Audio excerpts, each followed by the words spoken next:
Hi there. Welcome to this week's episode of the podcast with me, Russell Davis. Once again, we're diving into the archive, this time from June 2023. In this episode, we're tackling one of the biggest myths out there, that we can control our thoughts. From caveman wiring to corp overthinking, I unpack why our thoughts aren't the problem, but how we relate to them might be the issue.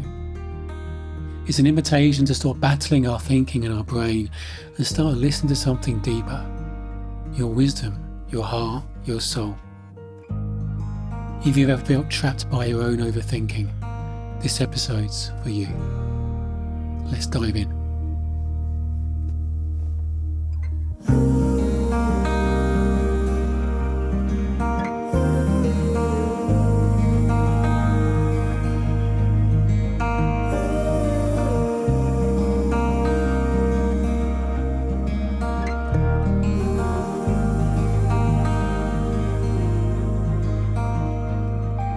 I'm very ready to go on LinkedIn, but I was on there a bit earlier today and someone had posted an image, a graphic of things we have control over in our lives and things we don't. And of course, it was highlighting the fact how much we worry about things in our lives we have no control over.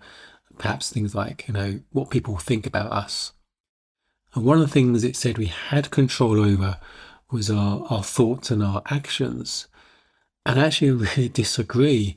Although I very rarely even post or comment on stuff, I feel actually inspired to respond and say, actually, I don't agree we have control over our thinking. We couldn't predict the next 5 thoughts if we wanted to. I do believe we're beings that have thought rather than thinking beings. We're beings that have thought. Thought just comes into our conscious awareness. We don't actually have control over what those thoughts are, the content of those thoughts. And the thoughts that grab our attention are maybe not the most useful serving thoughts. I think we'll hang up from like caveman days to keep us kind of safe. We're almost programmed, attuned to find things that are wrong, problems. And we put so much focus on that because we're no longer living in caveman times, having to maybe hunt and gather, trying to protect ourselves from a saber-toothed tiger. And if you think about it, how long can we survive without food? And it's actually 3 weeks.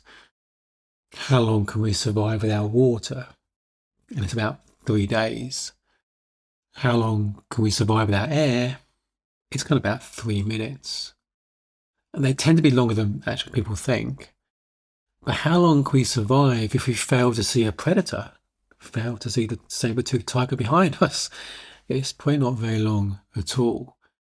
So actually, the mammalian part of our brain is designed to notice things that are wrong, to try and keep us safe.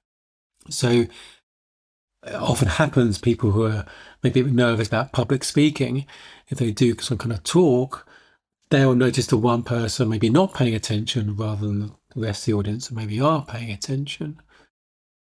And that's just where our brain is kind of wired. The mammalian part of our brain is wired, and we just notice those things. The thing is, our brain's going to think what it thinks. We're going to have thoughts. We're going to have things come to our attention. That's never the problem. It's never the problem because you can't control that. We don't choose that. And trying to think, if we think we can control what we think, then we're going to tie ourselves into knots. We're going to tie ourselves into knots. And the truth is, we're going to have negative thoughts. It's called being human. And the most contented, happiest people in the world aren't necessarily the ones that don't have negative thoughts. They just don't pay attention to them or notice them too much, or just give them too much weight. The most successful performers in our time, actors, singers, the ones that are most successful are the ones that never have doubts or nerves or fears.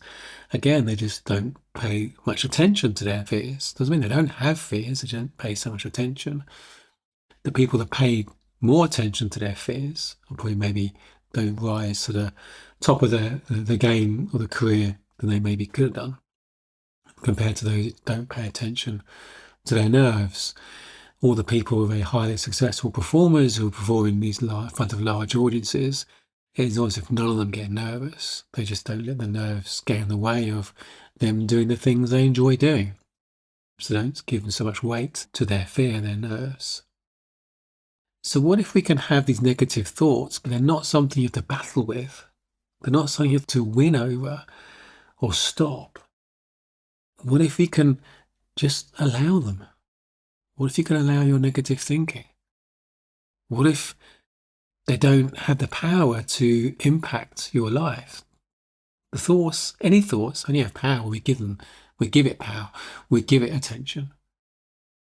But we'll get crazy thoughts if we're honest. I could be in a queue and be in a hurry and think, what happens if I push that person out of the way? I'd never do it. I'd never do it. But those thoughts are gone and forgotten about as quickly as they come in. We don't judge ourselves for having them. They're like clouds on a breeze. They come and they go. That's the natural flow of our thoughts if we don't have any thinking about our thinking. If we just allow it, without any judgment about it, judgment's a thought. When we stop thinking about our thinking, they come and they go without any real impact on us, without any impact even on our behaviour. What causes the impact on our behaviour is when we start thinking about our thinking, we start believing our thinking, go on a journey of our thinking. And that just dictates our behaviour, or just paralyses us. The more we allow our thinking for what it is, the more it just flows. There's more space between our thoughts. And it's in the space we get access to our insights, clarity. It's in that space we know what's true for us, what's right for us. It's in that space we take inspired action. Inspired action. We don't do everything out of fear. We do the things that are true and right for us, that are aligned to our heart, our soul, our mind, our body, just right for us. It often doesn't need justification. You shouldn't have to justify actions from your heart and your soul. There's a phrase on the London Tube, going to mind the gap. It's going to mind the gap between the platform and the train, because sometimes the gap between the platform and the train can actually be quite large. You just have to step over it. So this whole kind of phrase, one of the slogans of the Tube really, is going to mind the gap. And also almost need to mind the gap between idea and action, because the gap is often thinking, overthinking, going round and round and round. And often the initial idea is inspiration. But then the thinking kicks in and says all the reasons why we shouldn't do it, can't do it, the negative thinking, the fearful thinking. And that just paralyses us, and we're not actually taking the action. Usually that initial moment of insight is our heart, our soul, our truth. So mind the gap, between the idea and the insight and the action, the gap of thinking. So what if we could act despite thoughts and feelings? What if we can know what our heart's desire is? Now that's what we want. Very often, I don't feel like going for a run in the morning. Deep down, I want to. I know my heart's desire is to go. I don't feel like it. When I think about it, I don't think about running up the hill in the cold, the wet, whatever it may be. They're not nice thoughts. When I stop thinking about it, when I tune into my heart, my soul, in the moment between thoughts, I take the action and just get out of bed. I don't regret it. I don't regret it. If we're thinking our feelings or our thoughts or a guidance mechanism, then they're not. They're really not. Our true compass is our heart and our soul. It's that space between thoughts. It's the moments of quiet. We get a little hunch, what's the right thing for us? Sometimes we're too scared to trust it. I didn't believe I had it. I didn't believe I was wise, have a hunch, could trust my instinct. I didn't believe I was wise, but we're all wise. We're all wise. It's not even our wisdom we have to trust. It's in the moments of quiet. The wisdom comes to us. When we're trying to make a decision, we're trying too hard. Decisions come to us in the moments of quiet. There's an ease to it. But part of us thinks it can't be that easy. But that's a thought. It's not truth. So what if, we have a habit of negative thinking, we have a habit of seeing where things are wrong? It's a habit, maybe from caveman days, maybe learned from our childhood. It's a habit. Just because we think it, we don't have to believe it. I've got a friend who collects books. He's got thousands of books.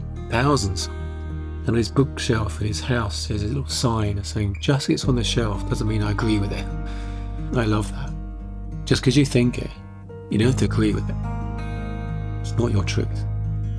It's not your truth. Loving you.